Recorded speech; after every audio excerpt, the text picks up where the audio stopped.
The town had 3 buildings worth naming, and a 4th that nobody did.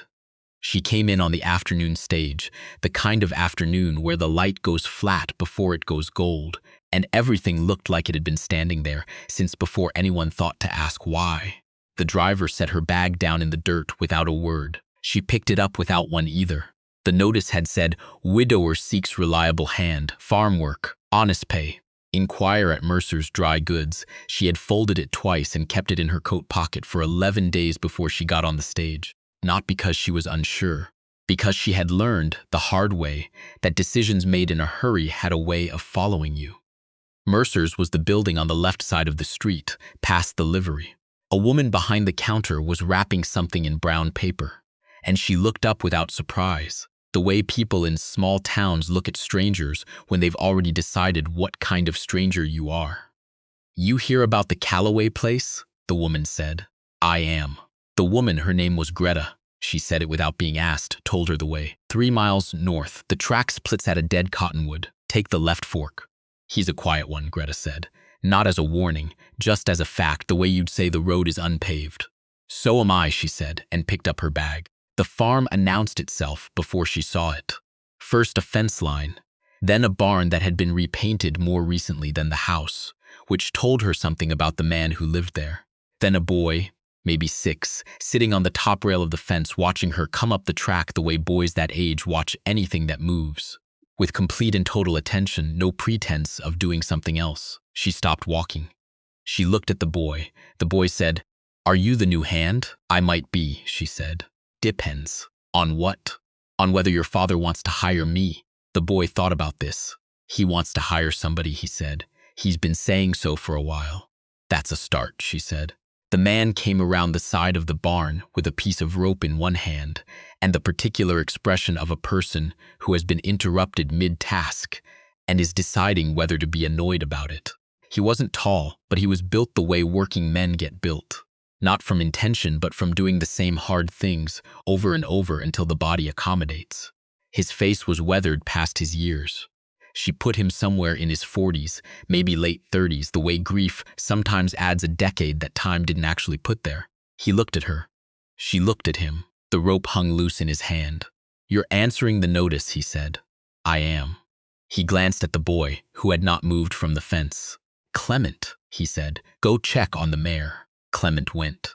Slowly and with frequent looking back, but he went. The man's name was Edmund. He said it like he was reading it off a list, not like it was something he'd carried around in his mouth for 40 years. He told her the work. Repairs to the east fence, the roof of the secondary outbuilding needed attention before the rains came, general farm maintenance, some harvest help in another 6 weeks if things went the way he expected. His wife had died the previous winter. He did not elaborate and she did not ask. He said the pay, and he said the hours, and he said there was a room in the house, small but clean, with a window that faced east. She asked 2 questions. She asked if the well water was reliable. He said yes. She asked if she'd be expected to cook. He paused. "Can you cook?" "Well enough," she said, "but I'm not a cook. I'm a hand." He looked at her for another moment, not assessing her the way some men did, like they were trying to find the catch, more like he was trying to figure out what category to put her in, and the categories he had weren't quite right. "Fair enough," he said. "When can you start?" "I started when I got off the stage," she said. Something moved at the edge of his expression. Not quite a smile. The suggestion of one, the ghost of the muscles that made smiles, remembering what they were for. "East fence first then," he said, and handed her the rope. The boy's name was Clement, and he was 6 years old, and he had opinions about nearly everything. She found this out over the first 3 days. He had opinions about which fence posts were set right and which were set wrong. He had opinions about the color of the sky before rain versus the color of it before wind. He had opinions about biscuits, specifically that his father's were adequate, but that the ones at Greta's table in town were better, a fact he reported without any apparent concern for what it implied about loyalty. She didn't mind him. She had expected to mind him. Children could be a complication, and she hadn't been around them much since. But Clement was the kind of child who occupied his own space without bleeding into yours. He watched her work. Sometimes he asked questions. When she answered, he listened with the kind of attention that meant he was filing it away, and when he didn't understand something, he said so directly, without embarrassment. She liked that about him. She had learned to distrust people, grown or small, who pretended to understand things they didn't. Edmund himself was harder to take the measure of. He worked from before light until after it, the way men do when work is the thing keeping other thoughts from getting too loud. She recognized it because she had done the same. She still did. The difference was that she'd made a kind of peace with it, or the beginning of one. He hadn't, or not yet. He was not unkind. That was the first thing she noted, and she noted it carefully because it mattered more than most things. He did not give orders that were meant to humiliate. He did not watch her work with the expression of a man waiting to catch a mistake. When she fixed the south corner of the east fence differently than he would have done it, he looked at it for a moment and then said, "That'll hold better than the way I was going to do it." She said, "It might." He said, "It will." She let that be the end of it. The roof of the secondary outbuilding was worse than the notice had let on.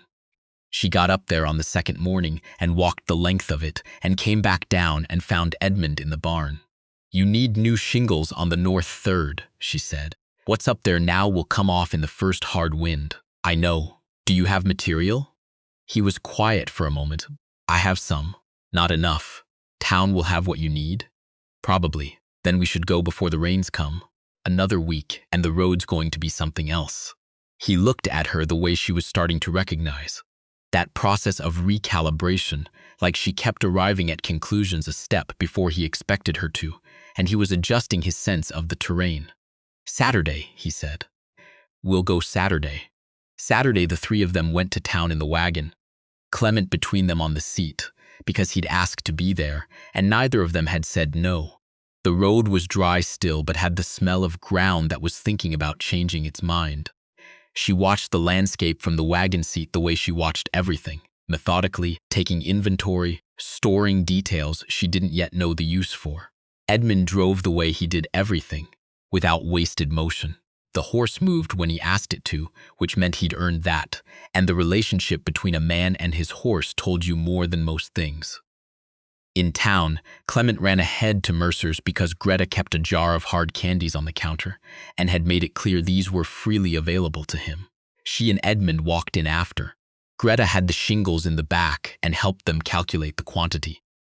While Edmund was loading the wagon, Greta looked at her over the counter with an expression that was not quite a question. "You're settling in all right?" Greta said. "It's good work," she said. "He's a good man," Greta said. "Took it hard losing her. We all worried." She paused.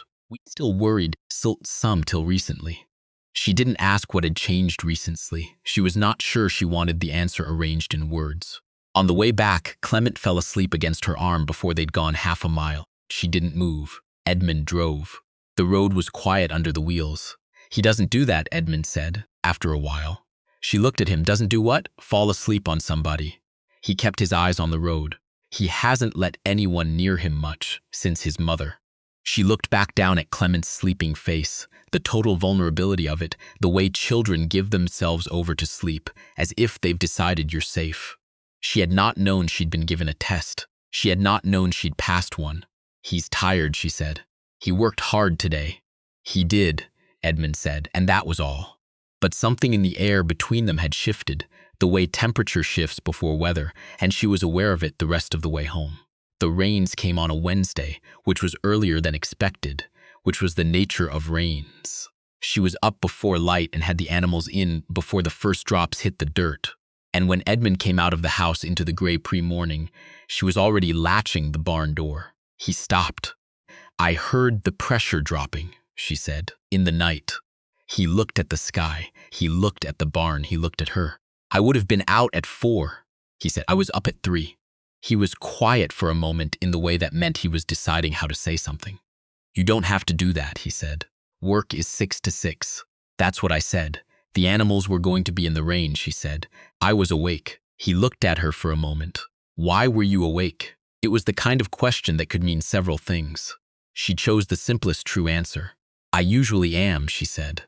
"Nights are. I wake up." She paused. "Old habit," he nodded slowly. He didn't ask more, respected that. They stood in the early dark with the rain beginning to tick on the barn roof, and she thought about the word habit and all the things that word could be a polite name for. "Thank you," he said finally. "For the animals. It's my job," she said. "It's more than that," he said. "You know it is." She didn't answer. But she also didn't walk away, which was its own kind of answer, and she thought he might have understood that. 3 weeks in, Clement got sick. Not dangerously. A fever that settled in on a Tuesday morning, and by Wednesday afternoon, had him pale and short-tempered in his bed, which was how she could tell he was actually unwell, because short-tempered was not how he usually was. Edmund sat with him in the evenings. She could hear them through the wall of the small room. Edmund's low voice reading from something, Clement's occasional interjection, the murmur of back and forth that had its own rhythm, its own grammar, built up over 6 years of being the two of them against a world that had taken someone away from them. She made broth. She left it at the door without knocking. In the morning it was gone, and the bowl was clean and set beside the door. The second evening, she had left the broth and was going back toward her room when Clement's voice said, through the closed door, "She makes it right." And Edmund's voice said, quieter, "She does." She went to her room and sat on the edge of the bed in the dark for a long time, not thinking about anything in particular, or trying not to, which was not the same. She had come here for work. She was still telling herself that. She had come for the wages and the room and the clean break, the way you move to a place where nothing knows your name yet, and everything is only what it is, not what it reminds you of. She had done this before. She was good at the arriving. She was less practiced at what happened after. On the third day, Clement's fever broke, and he wanted to be outside, which Edmund would not allow. And so Clement compromised by sitting in the window of his room and directing her on where to find things in the barn, which he did with great authority and mostly accurate information. She went along with this. She found that she wanted to. The east fence needed a second pass after the rain. She went out alone in the early morning with a bucket of post mix and the long-handled tamper and worked her way down the line, checking each post, resetting 2 that had shifted. She was on the third-to-last post when she heard Edmund come up behind her. She didn't turn. She'd learned the sound of his steps. He didn't say anything at first, just stood and watched. "You could have told me these 2 needed resetting," she said. "I didn't know until the rain," he said. "You might have guessed. I might have." A pause. "Would have taken me twice as long." She looked at him then. He was looking at the post she'd just set, not at her, but she could see the side of his face and the expression on it, which was the particular expression of a person saying something they have practiced saying in a neutral way. "You know what you're doing," he said. It wasn't a compliment exactly. It was the acknowledgement of a fact he'd been turning over for a while. "My father was a builder," she said. "I learned early." He looked at her then directly. "Where is he now?"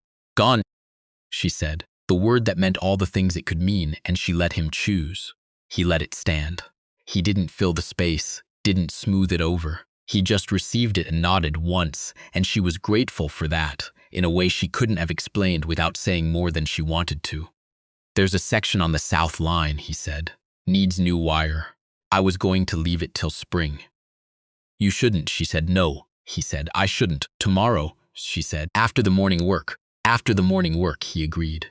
She turned back to the tamper. She could feel him still standing there for a moment, and then the sound of his steps moving away, unhurried, back toward the barn. She finished the post. She set the next one. The ground was good this close to the fence line, solid, not given to shifting. She liked that. Solid ground had always been something she looked for. The south fence took them most of the following day, the 2 of them working either side of it without a lot of talk. Clement was at school, which had resumed after his fever lifted, and his absence made the property feel different, quieter in a way that was not unpleasant, just particular. She noticed things, working beside Edmund. He knew every inch of this land. He didn't say so.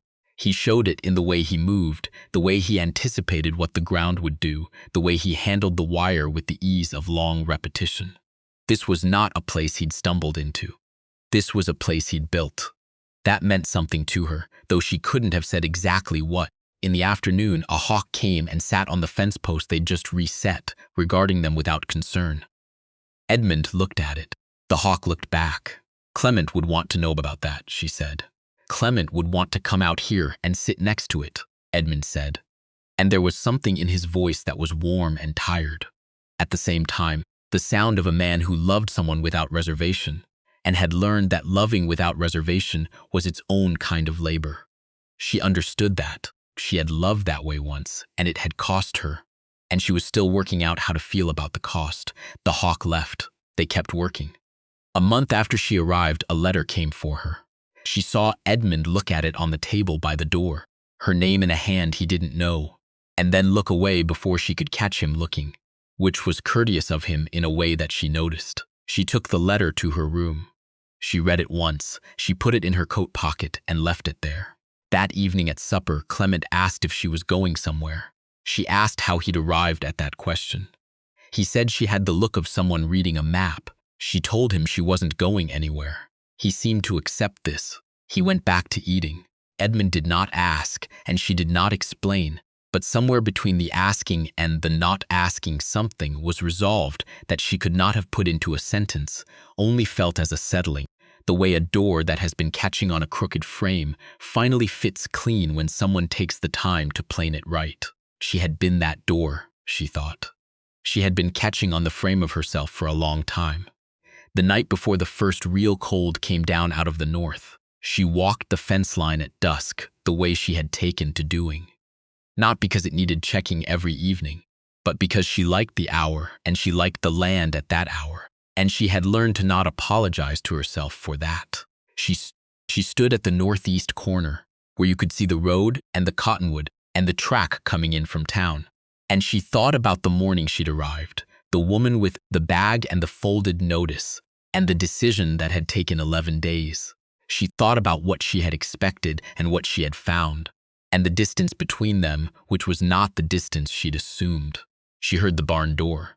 She heard Edmund's steps. He came and stood at the fence beside her without asking if he could, the way you come and stand beside someone when you've earned the right to their silence. They stood that way for a while. She used to do this, he said, not looking at her, looking at the horizon where the last of the light was going amber and then rose. Walk the fence at evening, he paused. I couldn't do it for a long time after. She did not say she was sorry. She had said that word so many times in her life for things that could not be fixed, and it had never seemed adequate. And so she had stopped saying it where it wasn't. Do you mind, she said, that I do it? He considered the question the way he considered everything, with actual thought behind it, not just a reflex. No, he said. I find that I don't. She looked at the road. The light was almost gone. I had a daughter, she said. It was the first time she had said it here, said it to anyone in this place. 18 months. She didn't make it past the second winter. He was quiet. The night was coming in from the east, the dark gathering at the tree line. And her father? He said quietly, carefully. He couldn't stay after, she said. Or I couldn't stay for him. We chose different griefs and they weren't compatible. She paused. I kept moving. Until you stopped, he said. She had not thought of it that way. She turned it over in her mind, looked at it from that angle. Until I stopped, she agreed. Clement's voice came from the house then, calling the way children call when they're not alarmed but simply want to be answered, want to know where people are. Edmund turned toward the house. She turned with him. She would have liked you, he said, not breaking stride, as if it were a plain and simple thing to say. She thought about this as they walked back toward the warm light of the house, toward Clement's voice, and the supper she'd started before the walk, and the ordinary and extraordinary fact of having somewhere to walk toward. She thought she might have liked her too. In the morning she was up at first light. She started the stove. She heard Edmund moving overhead, the old house speaking the familiar language of his weight on the boards. She heard Clement's higher-pitched movement, quicker, lighter, the particular percussion of a child who runs toward most things rather than walking. She set 3 plates. She had always set 2. She had set 2 for a long time, in various houses, various kitchens, the constant of 2 that meant just herself and whoever the work required her to be that season. She stood looking at the 3 plates for a moment. Then she started on the biscuits. Edmund came downstairs and stopped in the doorway. He looked at the stove. He looked at the 3 plates. He did not look at her, and she did not look at him, and they both understood what was being said in the looking and the not looking. "Clement will want to tell you about the hawk," he said. "He told me at supper you'd pointed it out. He's going to want to tell you everything about hawks now." "I expect he will," she said.